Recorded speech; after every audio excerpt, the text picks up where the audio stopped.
네, 미국은 대선이 9일 앞으로 다가온 상황에서 코로나19가 급속히 재확산하면서 역대 최대 기록을 다시 쓰고 있습니다. 네, 이런 상황에서 백악관 비서실장은 코로나19를 통제하지 않겠다고 말해 논란이 일고 있는데요. 워싱턴 연결해서 관련 내용 들어보겠습니다. 이경희 특파원. 네, 9일 앞으로 다가온 미국 대선 레이스는 코로나19 재확산이 다시 중심에 놓인 모습입니다. 미국은 최근 코로나19 하루 신규 확진자가 8만 명을 넘으면서 연일 역대 최대 기록을 새로 쓰고 있는 상황인데요. 겨울로 갈수록 상황이 더 악화할 것이란 전망이 나오지만 백악관은 통제하지 않겠다고 밝혔습니다. 마크 메도우 백악관 비서실장은 CNN과의 인터뷰에서 코로나19는 독감과 같은 전염성 바이러스이기 때문에 통제되지 않는 것이라며 우리가 해야 할 일은 치료제와 백신을 확보해 사망자를 줄이는 것이라고 말했습니다.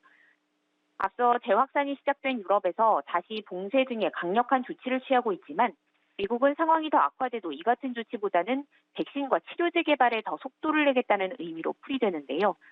트럼프 행정부에서는 트럼프 대통령이 코로나19에 걸렸다 회복한 이후 이 같은 기류가 더 뚜렷해지는 모습입니다.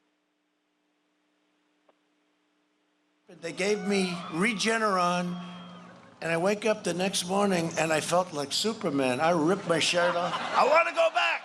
And I mean, it's amazing.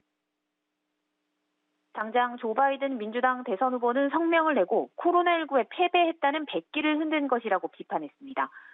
또 메도스 비서실장의 발언은 말실수가 아니라 트럼프 대통령의 전략이 무엇인지 솔직히 인정한 것이라며 바이러스를 무시함으로써 바이러스가 사라지길 희망해 온 것이라고 공격했습니다. 네, 한편 마이크 펜스 부통령의 핵심 참모들이 줄줄이 확진 판정을 받아서 트럼프 대통령에 이어서 부통령까지 코로나19에 감염되는 것이 아니냐 이런 우려가 나온다고요. 네, 마이크 펜스 부통령 주변에서 최소 5명의 확진자가 나온 것으로 전해졌는데요. 최측근인 비서실장과 정치고문을 비롯해 펜스 부통령을 수행하는 개인 보좌관까지 줄줄이 양성 판정을 받았지만 펜스 부통령은 선거 유세 등의 일정을 중단하지 않겠다고 밝혔습니다. 어제도 플로리다를 찾았고 오늘은 노스캐롤라이나, 내일도 미네소타 등에서 유세를 이어갑니다. 펜스 부통령이 마스크를 쓰고 거리 두기를 유지하면서 일정을 소화하고 있고 또 수시로 검사도 받고 있다는 게 백악관의 설명인데요.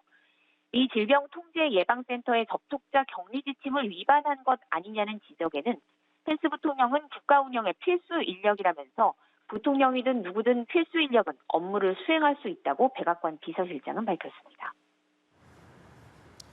네, 미국의 코로나19 신규 확진자가 이틀 연속 8만 명을 넘겼는데 이 백신 보급은 올해를 넘길 가능성이 크다는 전문가들의 예측이 나왔다고요.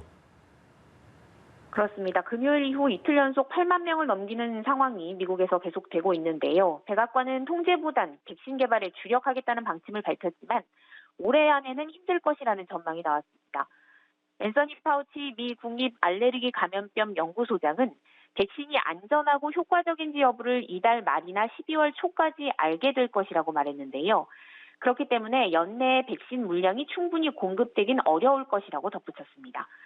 광범위한 백신 접종이 이루어지는 건 내년 2, 3분기는 돼야 가능할 것이란 예상입니다. 지금까지 워싱턴에서 전해드렸습니다.